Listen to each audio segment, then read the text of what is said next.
The Deutsches Museum, German museum, or das Deutsche Museum, in Munich, Germany is the world's largest museum of science and technology, with approximately 1.5 million visitors per year and about 28,000 exhibited objects from 50 fields of science and technology. The museum was founded on June 28, 1903, at a meeting of the Association of German Engineers, VDI, as an initiative of Oskar von Miller. Its official name is Deutsches Museum von Meisterwerken der Naturwissenschaft und Technik, English, German Museum of Masterpieces of Science and Technology. It is the largest museum in Munich.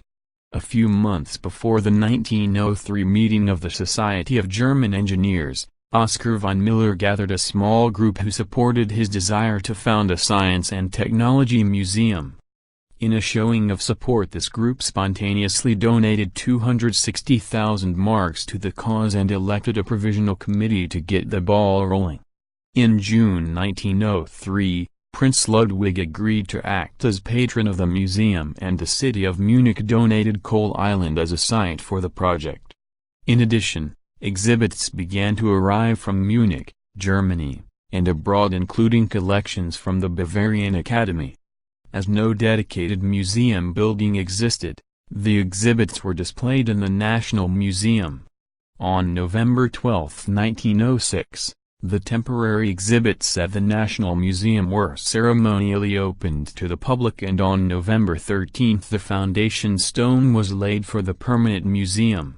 The first name of the museum, the German Museum for Masterpieces of Natural Science and Technology, was not meant to limit the museum to German advances in science and technology, but to express the importance of science and technology to the German people. Oskar von Miller opened the new museum on his 70th birthday, May 2, 1925, after a delay of almost 10 years. From the beginning, the museum displays are backed up by documents available in a public library and archives, which are open 7 days a week to ensure access to the working public.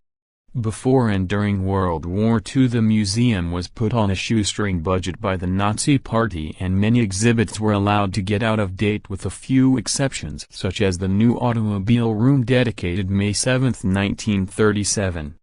By the end of 1944, the museum was badly damaged by air bombings, with 80% of the buildings and 20% of the exhibits damaged or destroyed.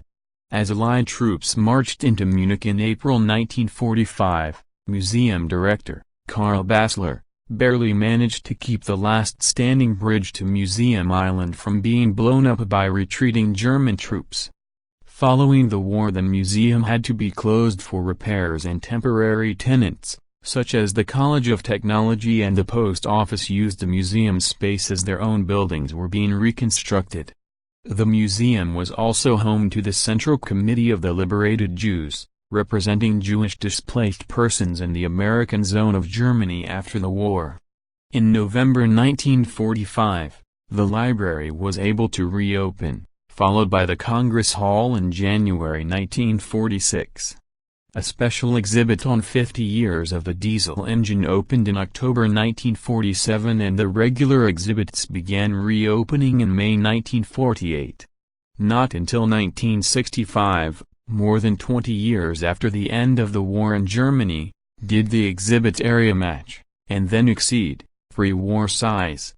During the 1950s, the museum focused on natural sciences rather than technology, and many of the traditional large exhibits, such as civil engineering, were reduced in size to make way for more modern technological advances. In August 1969, the Apollo 8 space capsule was shown in a special exhibit entitled Man in Space, and in 1970 the first full-time director, Theo Stilger, was appointed. In the 1970s, the mission statement of the museum was modified to encourage the explanation of the cultural significance of science and technology in exhibits. The early 1980s saw severe damage to several exhibits due to arson, resulting in the smallest exhibit space of 34,140 square meters. This was followed by an extensive reconstruction effort and additional building, bringing the total exhibit space to 55,000 square meters by 1993. The 1980s and 90s also brought agreements with the Science Center in Bonn and the government, resulting in the creation of Deutsches Museum Bonn and the Flugwirtschaftliche Airfield exhibit. In 1996, the Bavarian government gave buildings at the historic Theresienhof site in Munich to the Deutsches Museum, resulting in the creation of the new transportation museum, the Deutsches Museum Verkehrszentrum, which opened in 2003 and now houses the road vehicle and train exhibits that were removed from the original Deutsches Museum site. The Theresienhof quarter is a new area on the edge of the inner city of Munich, and the Museum of Transport is a part of the quarter's design of mixed use.